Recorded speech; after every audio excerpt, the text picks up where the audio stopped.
Так бывает порой. Начинает штормить отовсюду, внезапно и сразу. Это Бог через шторм в твое сердце стучит. Что ж не внемлешь опять его глазу? Сколько нужно пройти, знает только Господь, чтобы мог ты душой сокрушиться.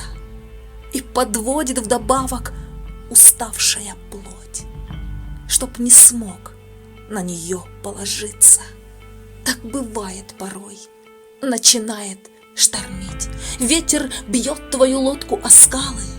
Бог, возможно, желает тебя сокрушить, посылая покрепче удары, чтоб душа твоя стала, как глина, мягка. Ты, конечно же, это не видишь.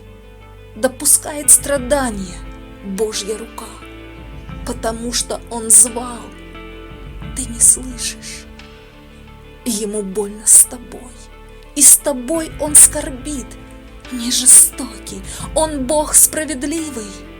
Он желает не плоть, твою душу спасти, чтобы в вечности был ты счастливый. Ты, возможно, не веришь в бессмертную жизнь. Ты привык верить в то, что ты видишь. Но когда-то поймешь, жизнь твоя только миг. Все, что дорого, чем ты здесь дышишь. Понимаю тебя, твое сердце болит. Ты, как Иов, с потерей на грани. Только Иов-то знал, кто за этим стоит. Принимал все с божественной длани.